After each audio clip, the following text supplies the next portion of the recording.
boa noite a todos. Boa noite. Sejam todos bem-vindos a essa casa mais uma vez. E que a paz, o amor e a luz do nosso Mestre Jesus possam envolver a todos nós na noite de hoje. E saudamos também aos que nos assistirão posteriormente.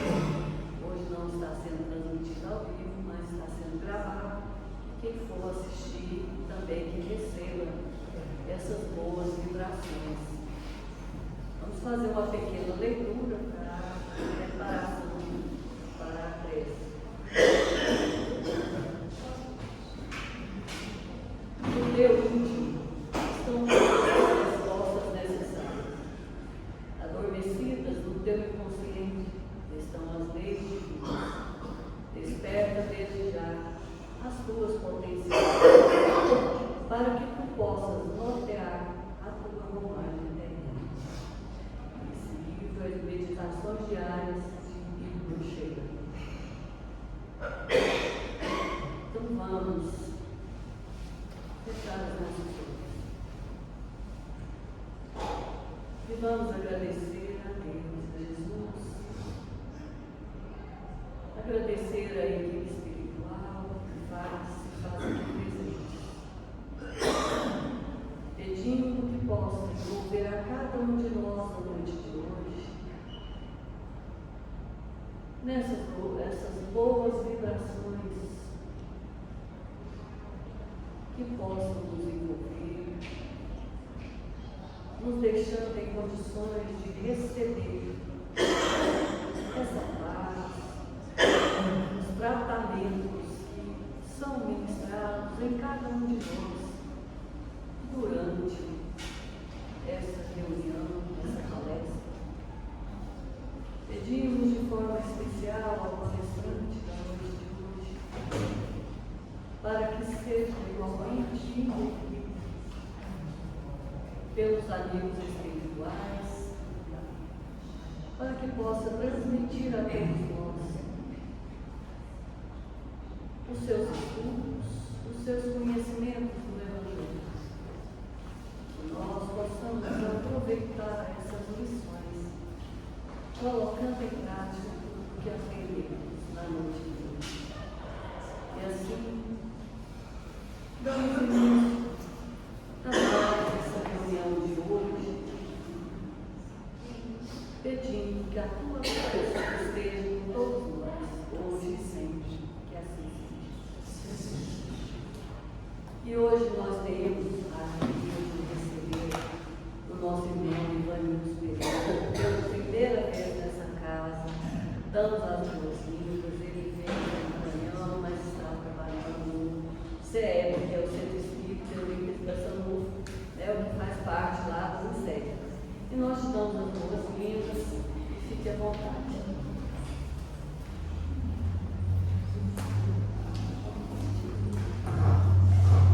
Boa noite, meus irmãos. Boa noite. Que a paz do nosso Mestre Jesus faça presente em nossos corações, hoje e sempre. Nosso tema hoje é fé e o poder da prece. Nós dividimos em duas partes. Nós vamos falar primeiro da fé e depois nós vamos falar do poder da prece. A Bíblia diz que a fé é o firme fundamento das coisas que esperamos e a prova das coisas que não podemos ver. Somente a verdadeira fé é capaz de enxergar no futuro as coisas que no presente não se veem. A fé genuína é a prova das coisas que não se veem, porque ela está fundamentada nas promessas do Senhor. Eu tive que pesquisar porque na Bíblia ficou muito abstrato assim, esse comentário essa carta de Paulo aos Hebreus, capítulo 1, versículo 1. Mas agora, Emmanuel ficou mais fácil. É a força que nasce com a própria alma, certeza instintiva da sabedoria de Deus, que é a sabedoria da própria vida. Está no livro Pensamento e Vida de Emmanuel. Então a gente já nasce com a fé. A gente vê isso porque a gente vê os nossos irmãos primitivos, né? E eles já tinham uma certeza que existia algo acima, né? Eles sempre tiveram, eles nunca tiveram ninguém que desse informação para ele, mas ele já tinha esse sentimento de adorar algo superior. Então a fé no seu significado bíblico vai além de simplesmente acreditar em algo. É uma confiança profunda e inabalável em Deus, reconhecendo sua sabedoria, bondade e fidelidade. É a certeza de que não se vê, uma convicção interna que vai além das evidências. A fé, geralmente vem acompanhada da esperança e da caridade, que são uma consequência dela. Então, todo aquele que tem fé, ele está sempre esperando algo no futuro, que seja algo, vida futura. Então, quando você tem fé, você sofre as consequências, mas você, como tem fé na vida futura, você consegue suportar, sem blasfemar, sem murmurar. Por quê? Porque você tem uma fé sólida, uma fé genuína, uma fé.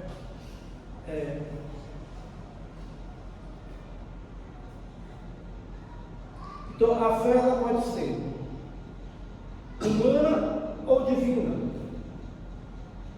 Quem acha que a fé pode ser humana ou divina? Nós só conhecemos, no início, a fé religiosa, porque só os religiosos professavam essa fé, né? Até o presente, a fé não foi compreendida, senão pelo lado religioso, porque o Cristo a revelou uma poderosa alavanca para a salvação. Mas, o mesmo Cristo também nos revelou a fé humana. Porque assim como o Cristo fez milagres, os apóstolos dele também fizeram. Porque eles tiveram fé. Mas teve um caso que os apóstolos não conseguiram. Naquele tempo falava assim, expulsar demônios, né? Então eles não conseguiram expulsar demônio de um jovem. E o pai foi até Jesus e explicou para ele que já tinha pedido auxílio dos discípulos, dos apóstolos, mas eles não tinham conseguido expulsar esse demônio. Que aí Jesus falou assim, depois falou para eles, né? Foi devido à sua pouca fé. Entretanto, o Cristo, que realizou milagres materiais, mostrou para esses mesmos milagres o que pode o homem quando tem fé. Isto é, a vontade de querer e a certeza de que essa vontade pode se realizar. Então, nós também temos a nossa fé humana, no nosso dia a dia. Por exemplo, teve um exemplo muito interessante de um amigo que mora lá próximo do meu condomínio, e ele me explicou a tamanha fé do Senhor que ele vendeu o seu único bem, que era a sua casa, para colocar no supermercado. Então ele tinha tanta fé nesse projeto dele, que ele teve essa coragem de vender o único bem dele. E hoje o supermercado está assim, um supermercado muito grande. Então, quando a gente tem fé, é como se a gente tivesse edificado a nossa casa na rocha, né? Aí pode vir tempestade, pode vir todas as intempéries, mas você está ali, na base, alicerçado na rocha. Não é como as pessoas que colocam a sua fé, a sua edificação, na areia, que é como se fosse a parábola do semeador. A semente cai entre as pedras e a areia. Então, essas pessoas até recebem bem as palavras do Mestre, os ensinamentos de Jesus. Mas no primeiro problema que acontece, ele desaba. Porque foi edificado na areia, não foi edificado na rocha. Porque a fé não era genuína. Era uma fé tipo modinha, né? Está na moda, então eles aceitaram os ensinamentos do Mestre. Mas, na hora de perseverar, não tiveram perseverança. E Jesus falou, aquele que perseverar até o fim será salvo. Como eu falei, a Trindade, as consequências da esperança e a caridade são uma consequência da fé. Então, além da gente ter fé, a gente tem que perseverar. A fé, ela é humana e divina.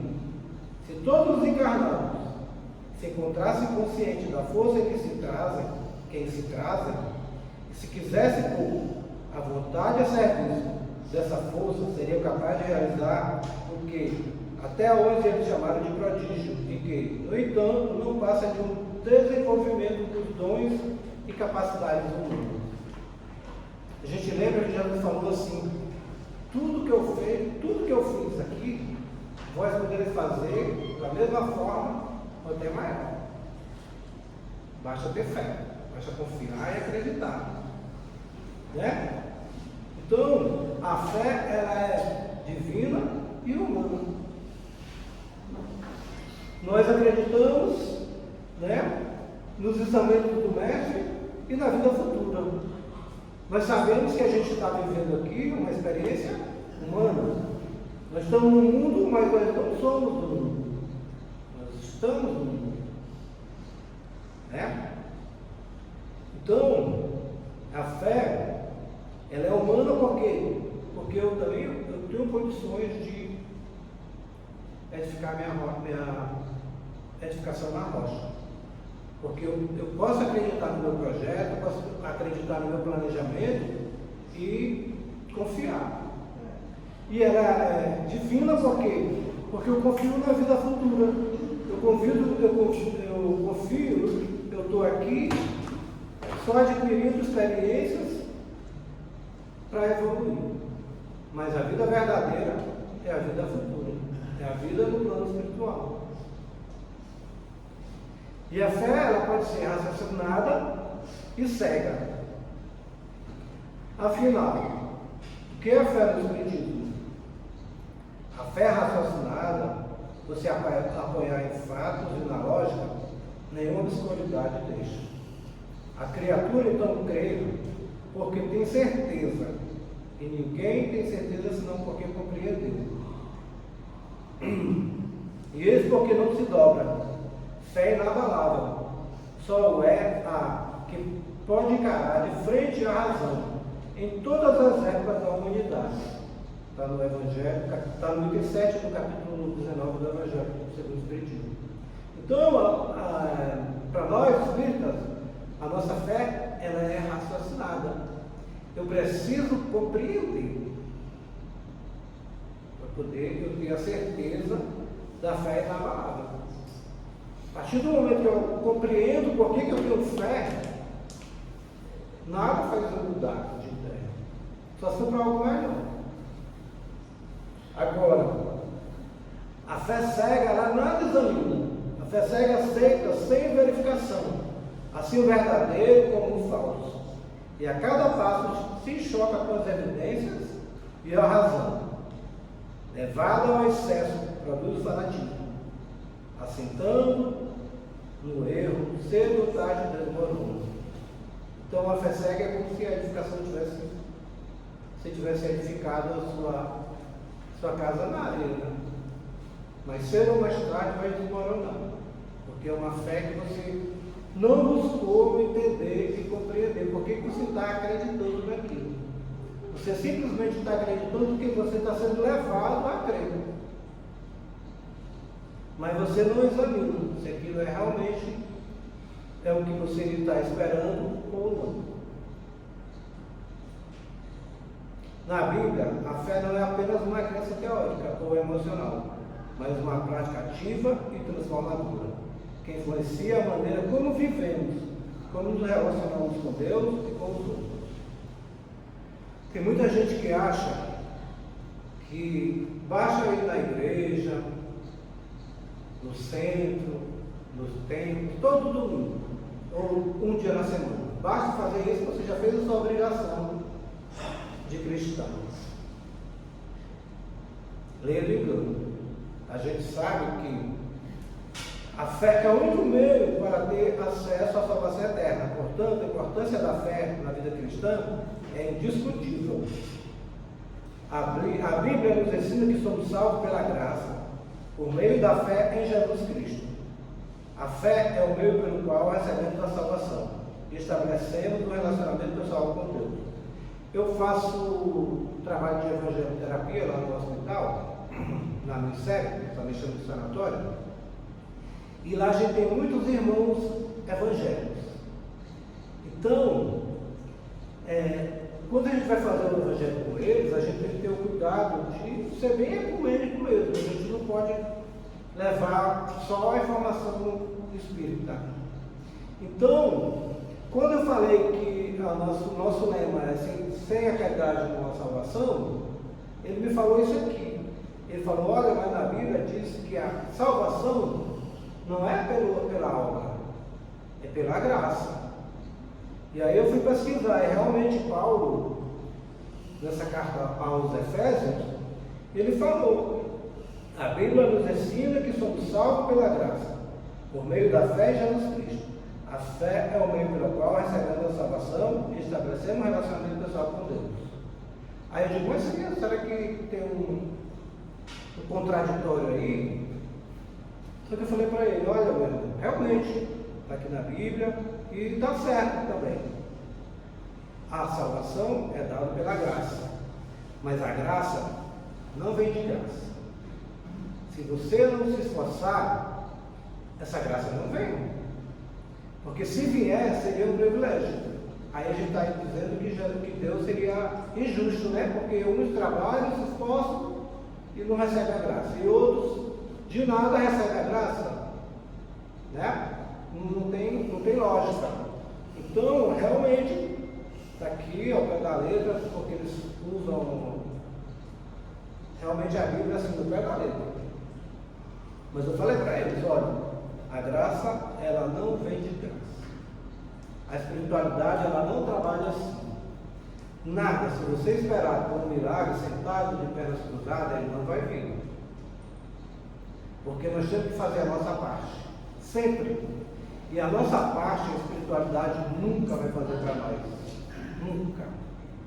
Então, outra coisa interessante, com esses irmãos lá, evangélicos, eu falei assim, ajuda-te que o céu te ajudará. Está bem que no Evangelho segundo o Espiritismo. Mas ele falou assim, ó, isso aí não tem na Bíblia. Eu realmente não tenho. É só no Evangelho segundo o Espiritismo que tem. Mas é que ele batei e abrir-se buscai e acharei. Pedi e vos será dado. Então aqui na doutrina espírita a gente sintetizou em ajuda-te que o céu te ajudará. Mas na Bíblia também não tem. Mas é uma experiência interessante essa, né? A gente evangelizar para os irmãos de outra religião e a gente aprende com isso também. E a gente vê que cada um olha para o prisma, né? Mas está todo mundo certo. Não tem ninguém errado. Quem somos nós, né? Bem-aventurados que viram e não creram. Incredulidade de Tomé. Tomé, ele conviveu com o mestre, mas ele só acreditou que o mestre tinha reaparecido, né? Se ele aparecesse e mostrasse as mãos para poder ele ver, tocar e ver, né? E Jesus falou assim, bem-aventurados que não viram e creram. É necessário que a nossa fé seja operante, que produz atitudes de uma fé ativa, que age, que coloca a palavra de Deus em prática. Não importa se no passado você teve uma fé inoperante.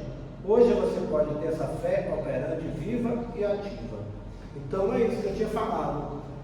Tem muita gente que acha que só em frequentar o centro, só em frequentar a igreja, está feito a parte dele de cristão. E não é isso que a gente aprendeu, né? A nossa fé, ela não pode ser inoperante. A gente não pode só dizer, porque Jesus falou mesmo, nem todos aqueles que falam Senhor, Senhor, entrarão no reino dos céus. Porque falar é tão fácil que até papagaio fala, não é isso? Então, a gente tem que demonstrar. E nós estamos aqui no mundo de expiações e provas. Por quê? Porque a gente tem que espiar e provar. Tudo que a gente faz, a gente tem que provar. Por isso que a gente fala assim, oração. A gente ora e age. Né? Então, tudo a gente vai ter que fazer a nossa parte. A gente vai ter que agir, a gente vai ter que fazer as nossas obras.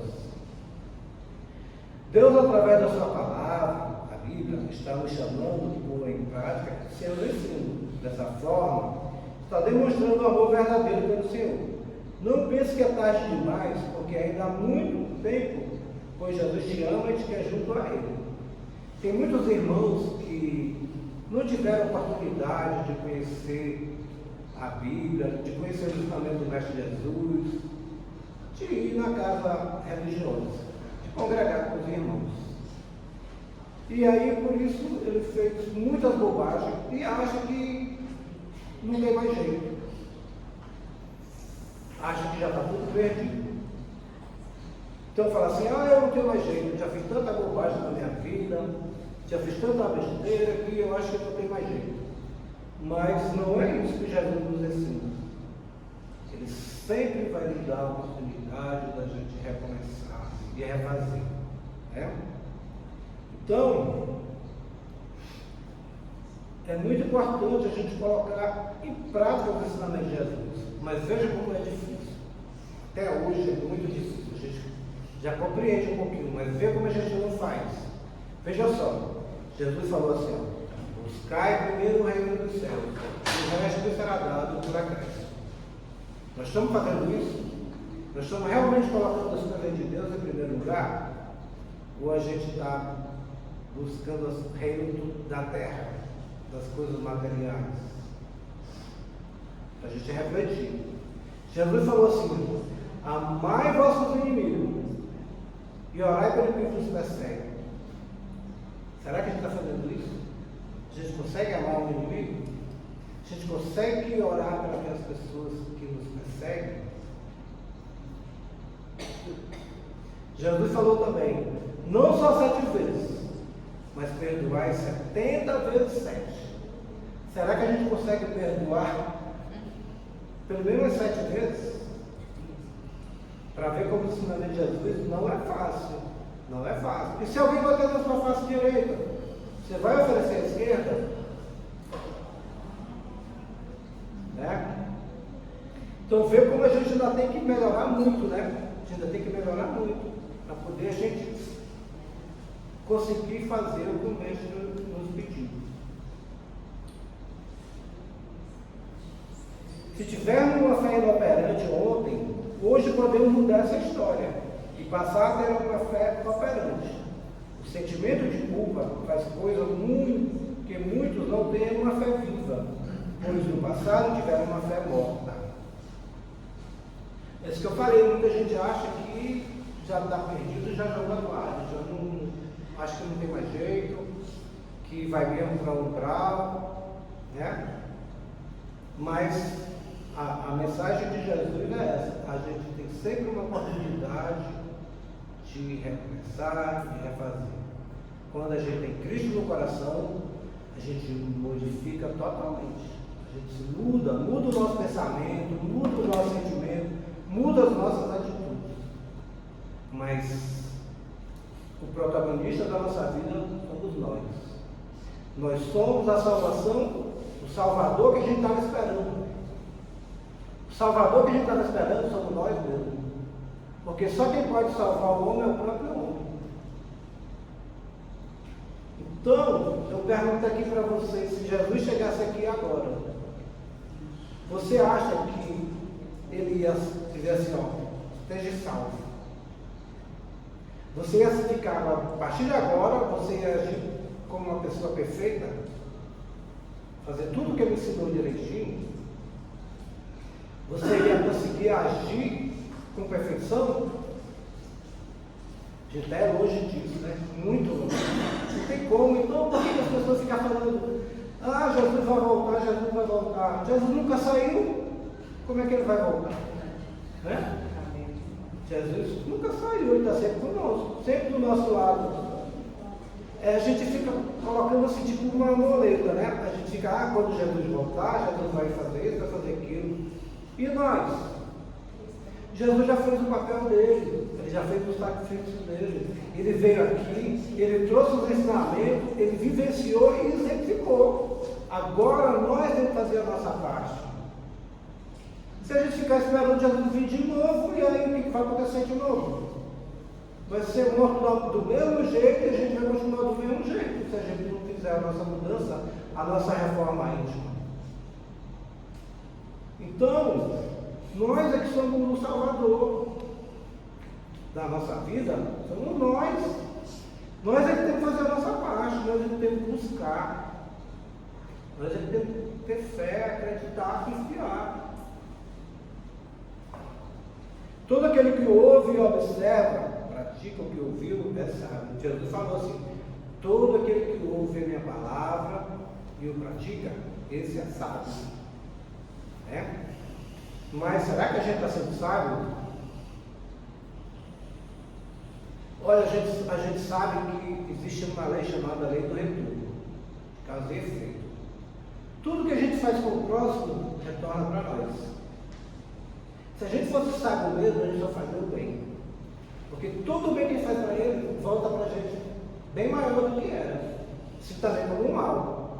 Quando a gente joga um copo d'água no irmão, junta o ódio que ele ficou, mas junta mais a egrégora de ódio que existe no mundo e volta tudo para você. Ou seja, você joga um copo d'água e traz de retorno de tsunami em cima de você. Então, a gente que deveria ser sábio, a gente devia fazer todo o tempo isso. Sempre fazer o bem. Sempre. Porque ia voltar para nós. Antigamente, nossos mais antigos aqui, sabem, antigamente a gente tinha bons hábitos, assim, dizer assim. A gente via algum nosso tio, nosso pai, a gente tomava a benção e falava assim: Deus te abençoe.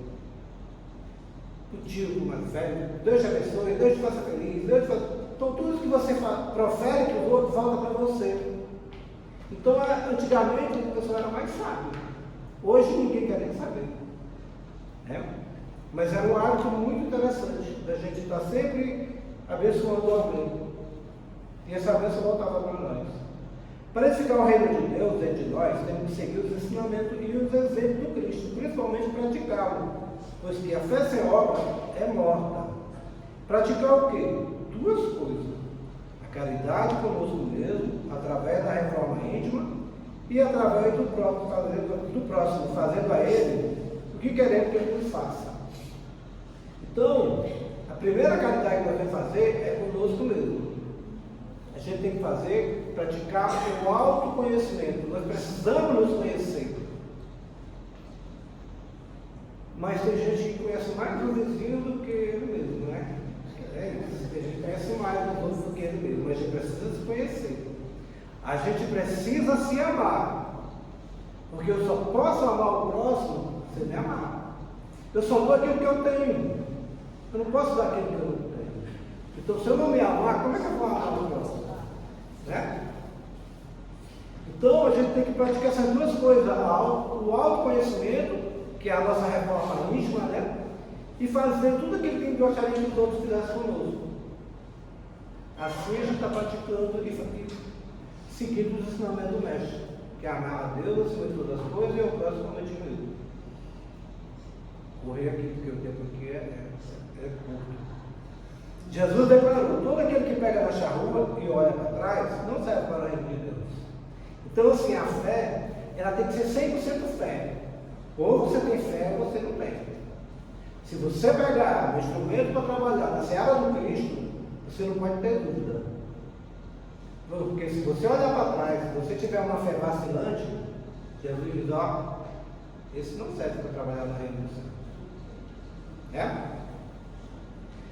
Então, do apóstolo Tiago: meus irmãos, quem interessa se alguém disser que tem fé em Deus e não fizer prova disso através das obras? Esse tipo de fé não salva ninguém, mas dirá alguém: tu tens a fé e eu tenho as obras. Mostra-me a tua fé sem as tuas obras, eu te mostrarei a minha fé pela minha obra. Então, eu posso muito bem fazer uma prece sem proferir palavra nenhuma. só pela minha intenção, porque Deus não vê para nada. Ele vê o teu coração e vê a tua intenção. Eu também posso fazer uma prece numa atitude boa minha, uma caridade. Tudo isso é uma prece. Como vês, na sua vida, a fé e as obras atuaram conjuntamente. A fé completou-se através das obras. Veja então que o homem é justificado pelas obras, e não somente pela fé. Porque assim o corpo sem o espírito está morto. Assim também a fé sem obra é morta. Então veja como aquele irmão lá tinha falado que salva não é pela caridade, pela obra, e sim pela graça. Mas vê a importância da gente ter fé e comprovar através das nossas obras, da nossa atitude. Né? Igual um irmão que a gente estava evangelizando junto lá no hospital, a gente estava falando o que é certo. O certo é que em qualquer lugar, mesmo que ninguém esteja vendo, a gente tem que fazer o certo. Concordou comigo? Legal. Quando a gente vai saindo, ele pega um pedacinho na contramão. Igual? A gente acabou de falar ali, a gente tem que ter essa responsabilidade, a gente tem que cumprir. Por isso que tem que ter cuidado com o que a gente fala, porque a gente tem que falar e fazer de acordo com o que a gente falou. Né? As nossas atitudes, a nossa obra tem que comprovar o que a gente fala. Poxa, a gente está falando que fazer o certo em qualquer lugar, mesmo que ninguém esteja vendo, e aí ele foi e pegou um pedaço na contramão. Aí é complicado, mas é assim mesmo. Então, para fechar essa parte da fé, né, só lembrando um pouquinho de algumas passagens da Bíblia que falam sobre a fé. Vocês lembram da mulher do fluxo de sangue, que ela viveu um tempão com esse fluxo? Ela tinha condições, depois perdeu tudo, só de pagar o médico e não conseguia ficar boa. E ela tinha fé que se ela pelo menos tocasse na roupa de Jesus, ela ficava curada. E foi isso que aconteceu. Aí teve outro caso também dos leprosos, né? Os 10 leprosos que clamavam por cura. Ficaram lá de longe, pediram para Jesus curasse ele. E Jesus falou assim, instruiu eles aí lá no sacerdote, né? Porque era tipo assim, o sacerdote ele agia como se fosse a vigilância sanitária. Tinha que passar uma revisão para ver se a pessoa não tinha lepra nem nada, né? Naquele tempo, no ancianismo, né? Então Jesus falou assim, eles estavam com esse problema, né? E Jesus falou, vão lá fazer a vistoria. E eles foram. E no caminho ficaram curados. Então eles provaram que ele tinha muita fé. Né? Jesus não curou ele na hora, ele falou, vão lá fazer a inspeção. E eles foram, e no caminho foram curados. Só não foram muito gratos, né? Porque só um voltou para agradecer. Mas tudo bem. Então a gente vai falar um pouquinho da prece. O que é a prece? Pelo divino circuito da prece, a criatura pede um amparo do Criador. É a ligação que nós temos com Deus. É o nosso disque SAMU, né? Quando a gente está com um problema aqui, a gente vai disque, né? Para chamar o SAMU. Pois é. E a farmácia de Deus, a especialidade é o impossível. Então, quando a gente realmente nem a gente acha que é impossível, mas a gente pode orar e acreditar e ter fé e vai dar tudo certo. No livro do Espírito, na questão 659, qual é o caráter geral da prece? A prece é um ato de adoração a Deus. Orar a Deus é pensar nele, é aproximar-se dele e pôr-se em comunicação com ele. Então vejam, aqui ele não fala em falar, ele fala em pensar, em se comunicar, mas não é comunicação de... Porque muitas pessoas acham assim, eu não oro porque eu não sei orar, porque eu não sei falar palavras bonitas. E aí, a gente sabe que para orar, para falar com Deus, não precisa da palavra bonita. Porque Deus não vê palavras, ele vê o coração, ele vê a intenção. Então, pode ser poucas palavras, contanto que seja genuíno, que seja realmente o que você está sentindo, o que você quer. E aí a oração você divide em três coisas, né? Você pode louvar, pedir e agradecer. Geralmente as pessoas só lembram de fazer uma, né? Só pedir. Pedir. E esquece de agradecer pelo menos. E a pessoa que tem fé, ela pede e já agradece. Por quê? Porque ela acredita que já vai receber. Porque Jesus falou assim, ó, nada do que pedires com fé será negado. Então, a gente tendo fé, olha como a gente consegue muita coisa.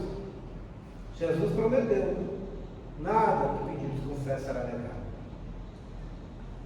Veio, a gente tem que fazer a nossa parte. A nossa parte é ter fé e pedir. E a gente vai conseguir. As boas ações são a melhor prece, porque os atos valem mais do que as palavras. Como orar? Tu, porém, quando orares, entra no teu quarto e fecha a porta, ora ao teu Pai que está em secreto. Então, assim, o que Jesus quis dizer aqui? Quando a gente quiser orar, a gente fecha o nosso ouvidinho para não ficar ouvindo as coisas lá fora, nossos olhos, mentaliza a imagem e ora com fé. É muito importante a gente colocar o sentimento. Porque o sentimento é como se a gente estivesse fluidificando aquelas palavras. E aí ela consegue ir mais longe. Porque só palavras, às vezes, não passa nem do teto aqui do centro, né? Que é só de palavras, né? Só da boca para fora. Então, muita gente acha assim, quando ora o Pai Nosso, fala assim, que estás no céu. Acha que o céu é lá em cima, que está muito distante de nós. E na verdade, Deus está dentro de nós. O reino dos céus está dentro de nós. Todos nós temos centelha divina. Todos nós temos uma parte de Deus dentro de nós. E nós não estamos separados de Deus. Todos nós estamos ligados a Deus. É por isso que tem aquela palavra, né? Namastê, indiano, que fala assim, Deus que está em mim, salva o Deus que está em você. Muito interessante, né? Pedir e não perseverar é esperar com milagre. Por isso que Jesus sempre fala, aquele que perseverar até o fim será salvo. Então, meus irmãos, Jesus também conta uma história do juiz iníquo, ou juiz corrupto, né? Que uma senhora, ela tinha um processo lá com o juiz, né? Mas ele sempre, como ela não tinha condições, ele sempre colocava o processo dela lá embaixo. E ela atendia sempre o que estava em cima. Só que ela, todo dia ela ia lá, para ver se já estava nos autos lá o processo. E o juiz, com o tempo, o juiz começou a ficar aborrecido, porque todo dia ela ia lá, todo dia. Até que um dia ele não teve mais paciência e ele pegou o processo dela e conseguiu dar andamento. E a mesma coisa assim, Jesus quis dizer para a gente nessa parábola, que a gente tem que orar todo dia. A gente vai receber, mas a gente tem que perseverar. Se o juiz que era corrupto deu um andamento no processo, né? Imagine a gente pedindo para Deus, que é infinitamente misericordioso e bondoso e justo, né? Mas é porque tem muita gente também, né? Então a gente tem que perseverar no nosso pedido e ter fé. A prece não muda a natureza nem o curso das provações. Uma coisa que a gente tem assim, que eu acho que as pessoas, não sei como as pessoas pensam, mas é o seguinte, é certo que você vai fazer uma prova, e aí você não sei nada que está aqui na prova. Eu vou pedir para alguém fazer a prova para mim, ou então para me tirar a prova. Né? Está terminando. Então, isso não é correto. Você acha que você está passando uma prova aqui na Terra. Aí você vai orar para Deus e pedir para Ele tirar a prova? Poxa, se Ele tirar a prova, você não vai aprender a lição que tem ali naquela prova. Né? Então Ele não vai tirar a prova. E ninguém vai tirar essa prova. Ele te dá a fortaleza, te dá força, te dá coragem, te dá inspiração. Então, ele não muda as leis dele, a lei universal, ele muda a pessoa. Né? Então ele fala assim, ó, pedir e dá-se vos-á, buscar e acharei, bater e abre-se-vos-á. Faça a sua parte, né? Então, e orando, não useis de vão repetições, esse negócio de repetir. Né? Como os gentios que presumem que por muito falar será ouvido. Às vezes a pessoa fala muito, repete, mas só em palavras não tem profundidade. Não consegue chegar. Então é melhor falar menos e sentir mais. Que aí você consegue.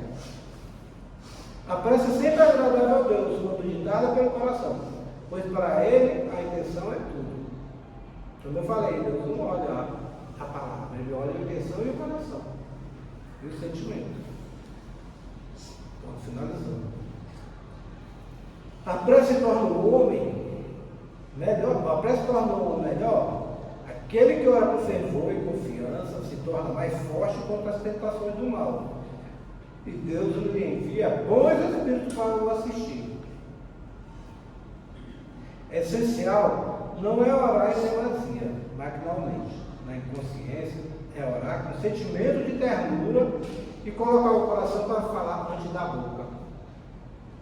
Então vejam, a gente está comprovado aqui que o mais importante é a gente colocar o sentimento e a intenção do que a própria palavra.